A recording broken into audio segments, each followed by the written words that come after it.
वैभव त्रिपाठी से। मैं आपके बात का जवाब देता हूं, उससे पहले समीर जी ने जो बातें कही उसी पे आ जाते हैं। समीर जी ने एक बात कही कि 19 तारीख को सर्वे हुआ, शांतिपूर्ण हुआ। तो 19 तारीख 20 को चुनाव था, पुलिस प्रशासन अगर चुस्त दुरुस्त था, कोई बवाल नहीं हुआ। फिर 24 को क्या जरूरत आन पड़ी कि दोबारा सर्वे किया जाए, और जब दोबारा सर्वे के लिए वो टीम जाती है तो कुछ ऐसे लोग होते हैं जो धार्मिक नारे लगा रहे होते हैं। उनको कौन परमिट करता है, कौन इस बात की इजाजत देता है जिससे वहां माहौल खराब हो।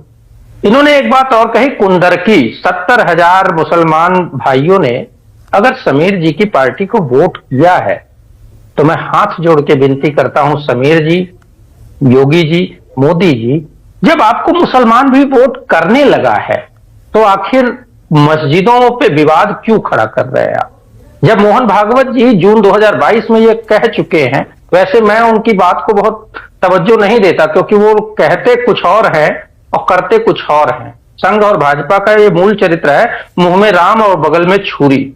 तो जब मुस्लिम भी आपको वोट कर रहा है, वो देश को एकजुट रखने के लिए राष्ट्र के साथ खड़ा है, तो उसके जो आस्था के प्रतीक हैं उन पे आप सर्वे और ये सब कराने वाले भाजपा ही के लोग तो हैं, उस पे क्यों नहीं बात हो जाती? आगे बढ़ते हैं। योगी जी, जो इन्होंने एक सवाल खड़ा किया कि 24 को क्यों बवाल हुआ। 24 को बवाल इसलिए हुआ समीर जी क्योंकि जब आपकी पोल खुल गई, किस तरीके से उन्हीं मुस्लिम बंधुओं को आप योगी सरकार की पुलिस ने वोट करने से रोकने का प्रयास किया। लेकिन आपके नेता अखिलेश प्रताप सिंह तो कह रहे हैं कि उपचुनाव में जो सपा की पराजय हुई है उसका बदला प्रदेश का माहौल खराब करने में ये लगी हुई है और उससे बहुत नुकसान उठाना पड़ेगा। आप कुछ और कह रहे हैं, अखिलेश प्रताप सिंह कुछ और कह रहे हैं। नहीं, मैं अपनी बात पूरी कर लूं। देखिए, जो चीजें पब्लिक में आई उसको नकारा नहीं जा सकता। किस तरीके से पुलिस वाले आई कार्ड देख के लोगों को वापस कर रहे थे, किस तरीके से एक दारोगा बंदूक तान देता है महिला मतदाताओं के ऊपर, इस बात को नकारा नहीं जा सकता। कोई भी दल, कोई भी प्रवक्ता इसको नकारेगा नहीं। और किस तरीके से महाराष्ट्र में एक पूरे गांव ने जो वोट किया कांग्रेस को, वहां के लोग प्रोटेस्ट करते हैं और कहते हैं कि हमने कांग्रेस को वोट दिया, और वहां एक भी बूथ पे कांग्रेस को वोट नहीं निकलता ईवीएम पे।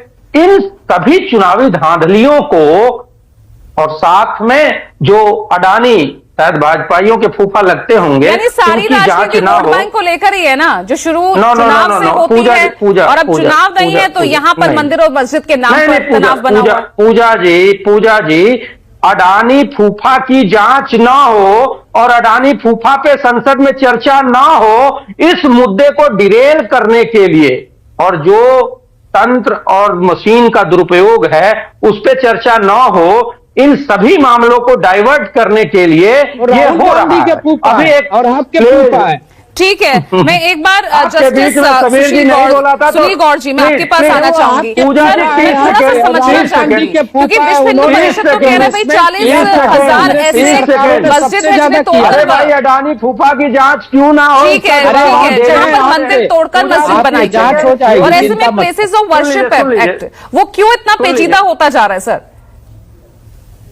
देखिए, इसमें पेचीदा कुछ नहीं है, कानून बड़ा सिंपल है और इफेक्टिव है।